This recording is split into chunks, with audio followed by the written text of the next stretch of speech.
저는 사실 단식을 하기가 싫었습니다. 개인적으로도 나이가 70이 넘은 이 사람이 지금 무슨 단식을 하겠으며 우리나라 정치가 언제까지 단식과 농성으로 이어져야 하겠습니까? 저는 제 목숨을 바치겠습니다.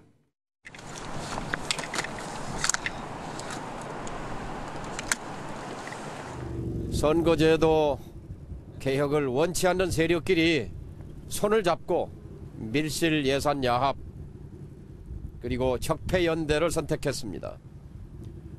이것은 촛불 정부의 탄생 기원을 부정하는 것입니다. 문재인 정부 아래서 이렇게 피켓 시위를 하게 될 줄은 정말 몰랐습니다. 두 분은 지금 이틀째 단식을 하고 계시고요. 정동영 대표는 1인 시위를 하고 있습니다. 이 최강 한파의 대표들이 거의 목숨을 건 거나 다름없는 상황입니다. 특히 배 변호사님, 이 손학규 대표 같은 경우에는 정치 인생 26년 만에 처음 하는 거잖아요, 단식이요. 그렇습니다. 지금 나이가 고령이신데 본인이 이 부분에 있어서는 반드시 해결을 하겠다라고 하면서 그 비장한 각오로 지금 단식을 이틀째 이어가고 계신데요. 손학규 대표는 입장이 이런 거예요. 촛불혁명으로 시민의 뜻에 따라서 만들어진 문재인 정권이 촛불혁명으로부터 버림받은 한국당과 어떻게 서로 야합을 할 수가 있느냐. 이것이 과연 맞는 것이냐. 그리고 대통령께서 약속했었던 그 연동형 비례대표제를 배제하고 야3당을 배제하고 이런 거대 야당, 그 거대 양당이 이렇게 밀실 회의를 할 수 있느냐라고 하면서 연동형 비례대표제 도입을 위해서 지금 단식 투쟁을 하고 계신데 뭐 정치인들의 단식은 그 자체만으로도 의미가 있었죠. 83년 뭐 김영삼 전 대통령 같은 경우에도 단식 투쟁했었고 김대중 대통령 같은 경우에는 지방자치 자체를 아예 폐지하라고 하면서 그 야3당의 야합에 대해서 반대를 하셔서 얼마나 큰 이슈를 남겼습니까? 그거 마찬가지로 이번에 손학규 대표가 이 단식을 통해서 연동형 비례대표제를 만약에 이끌어낸다면 그날 이끌어낼 수밖에 없는 상황으로 갈 수 있는 것이 만약에 이렇게 뭐 한국당과 민주당이 예산을 통과시킨다면은 나머지 야3당에서 과연 국회 앞으로의 민생 일정에 협력을 할 것인가 하는 부분, 그리고 국정에 난항이 겪어질 텐데 그렇다면 그 과정에서 이 연동형 비례대표를 받을 수밖에 없는 상황이 온다면 손학규 대표가 굉장히 큰 건을 하나 하는 것이죠. 그래서 그런 점에서 좀 의미 있는 좀 단식이 아닌가 생각이 듭니다. 이 사회 경제적 약자의 입장을 대변할 수 있는 연동형 비례대표제, 지금 기득권 가장 덩치가 큰 민주당이나 자유한국당에 유리한 거기 때문에 양보를 안 하는 게 아니냐는 게 이분들의 입장입니다만 워낙 이렇게 연로한 나이에 단식을 하시면 정말 큰일 난다고 많은 분들이 말렸던 모양이에요. 특히 김성태 원내대표 같은 경우에는 내가 해봐서 안다라고 하면서요. 정말 만류하고 싶다라고 하던데 어떻게 위로를 했다고 하나요? 얼마 전에 드루킹 특검 때문에 본인 스스로가 이제 노숙 단식을 하지 않았습니까? 그리고 나서 단식 이후에 건강이 굉장히 악화가 돼갔고요. 이 몸무게만 빠졌을 뿐만 아니라 체력적으로도 엄청나게 힘들었다고 얘기를 합니다. 단식 이후에 한 장례식장에서 김성태 원내대표를 본 적이 있는데 정말로 과거의 모습과는 다르게 수척해진 모습으로 건강에 어려움을 호소하더라고요. 지금 손학규 대표 같은 경우는 70세가 넘는 고령이고 지금 또 한겨울 이 혹한의 추위가 있기 때문에 로텐도울 같은 경우는 난방실도 되지 않아서 굉장히 춥거든요. 저기서 단식을 하게 되는 게 건강에 큰 어려움이 있을 수밖에 없을 거고요. 그럼에도 불구하고 저는 손학규 대표의 단식을 어느 정도 중단시키면서 합의할 수 있는 조정안들이 있습니다. 뭐냐면 이 정계특위에서 사실은 이 선거구제가 다 정리가 되는데 이게 12월까지로 돼 있거든요. 요거를 조금 기간을 늦추면서 이 연동형 비례대표제 등에 대한 선거구를 합의할 수 있도록 어느 정도 조정만 하면 단식은 아마 이른 시일에 정리할 수 있지 않을까 싶습니다. 네, 김성태 원내대표 같은 경우에 당시에 여드레 말에 실려 나갔거든요. 근데 지금 저렇게 어르신이 단식을 하는 경우는 어떻게 해야 되나요? 이 미음이나 사과즙 좀 드시고 하라고 해도 바로 들어갔다 하시던데요. 그러니까 저런 상황에서 사실은 병원에서 실려갈 때까지 단식 투쟁할 수 있는 가능성이 굉장히 높습니다. 지금 손학규 대표 같은 경우는 주변 측근들의 이야기를 들어보거나 저도 개인적으로 손학규 대표를 만나보면은 쉽게 이 마음을 본인이 내뱉었던 말을 또 다시 정리하는 그런 인식을 갖고 있지는 않거든요. 그래서 이번에 정말로 결단을 내리고서는 실려갈 때까지 투쟁을 하겠다 그러면 병원에 실려가는 과정까지 가게 됐을 경우는 몸이 이미 상한대로 상해 있는 상태일 겁니다. 따라서 그 전에 여야 대표, 지금은 민주당과 한국당이 손을 잡고서는 이 문제를 추가적으로 논의하기 위해서 손학규 대표의 단식을 좀 걷어들이고 여야가 조정할 수 있는 부분대로 일단은 퇴로를 좀 열어야 되지 않을까 생각이 듭니다. 이분이 저기 YS 밑에 계셨던 분 아니에요? 특히나 이제 손학규 대표 같은 경우에는요. 지금 자신을 정계에 입문시킨 YS의 그 길을 따라갈지 어디까지 갈 걸로 보이십니까, 김상일 평론가님?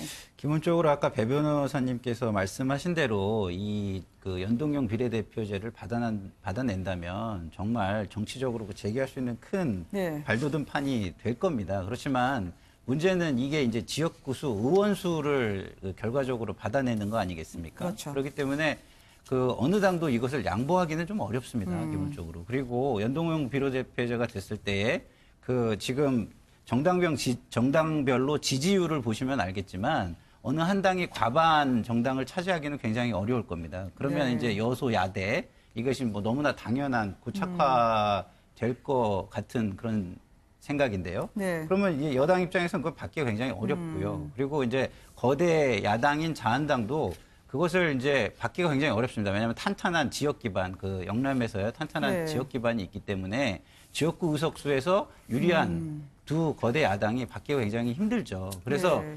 이런 상황을 단기간에 조정하기 어렵기 때문에 민주당이 그 이것을 언제까지 가져갈 수는 없으니까 결단을 내려서 예산안을 그 정치적 비난을 감수하고 자한당과 함께 처리를 할 수밖에 없었던 겁니다. 네. 이게.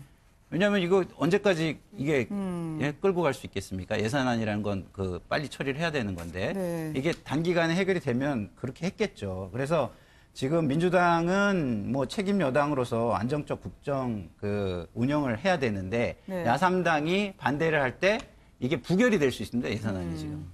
그러니까 이 점에 있어서는 잠깐 거대 하나만 더 여쭤보려고 네. 해요. 왜냐하면 지금 국회 상황을 보면은요, 이 플래카드로 야3당, 그래도 군소정당이라고 불리는 분들이 저렇게 목청 높여 소리를 지르고 단식을 하고 있는데 잠시 뒤에 2시간 뒤면은 저렇게 단식하고 있는 대선배 그리고 동료를 뒤로하고 이제 예산안 처리를 하러 들어갈 거란 말이죠. 네. 국민들은 어떻게 볼지 모르겠어요. 왜냐하면 국회의원들 지금 세비는 그 사이에 슬쩍 1.8% 2천만 원 올렸다고는 하는데요. 네네. 어떻게 볼까요? 국민들은요. 이게 지금 김 변호사님 어떻게 보세요? 세비가 1.8% 인상된 것이 포함되어 있고요. 일반 수당이 1.8% 올렸기 때문에 결과적으로는 이 국회의원 연봉이 2천만 원 정도 올라간 그런 셈이 됩니다.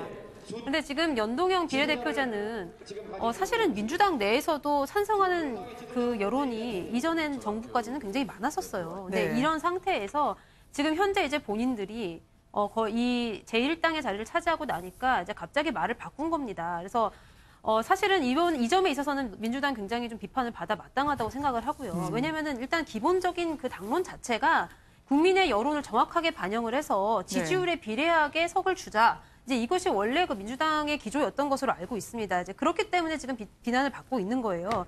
그럼에도 불구하고 지금 예산안에 슬쩍 이렇게 넣어가지고 세비를 인상시켜서 결과적으로는 본인들의 돈을, 그러니까 국회의원들 돈을 더 많이 찾아간다. 어쨌든 그 국회의원에 입성하는 것 자체가 엄청난 기득권이고요. 그것이 지금 거대 양당에 있어야지만 가능한 그런 체제이기 때문에 우리나라 네. 정치 개혁을 위해서 좀 민주당답게 결정을 하는 그런 좀 과정이 우리가 기대하는 그런 것이 아니었나 생각합니다. 네. 저기 개구리 올챙이적 생각했으면 좋겠다는 말씀이셨어요.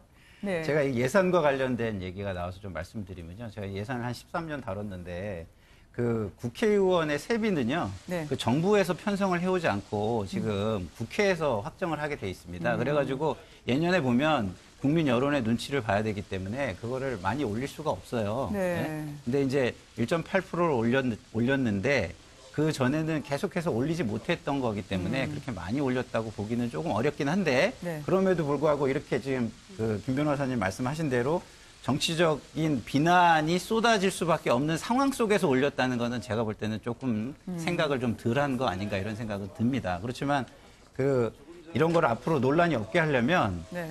국회의원 세비는 정부에서 그 상승분을 책정하여서 오게 하도록 그 법 개정을 하는 것이 필요하지 않겠나 이런 생각입니다. 네.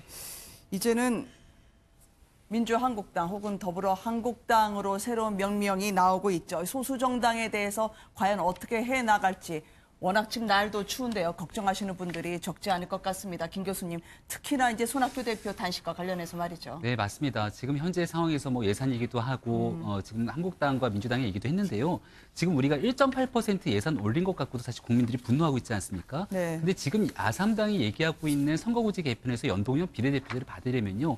국회의원 정수는 필수 조건입니다. 여기에 대한 국민적 설득이 사실은 어려운 상황인데 이것을 두고서는 민주당과 한국당은 그 부분을 어떻게 해결할 거냐라고 하는 굉장히 어려운 숙제들이 쏟아져 있는 겁니다. 이게 네. 이번에 있는 예산안이랑 같이 맞물려 갖고 선거구제 개편 하자고 훅 던질 수 있는 얘기가 아니기 때문에 일단은 시간을 조금 벌어서 국민들과 공론화를 시키고 국민이 합의할 수 있는 선거구제 개편 얘기를 해야 되고요. 그런 설득의 과정으로 손학규 대표 단식을 좀 거둘 수 있도록 여러 가지로 국회가 좀 지혜를 모았으면 좋겠습니다. 알겠습니다.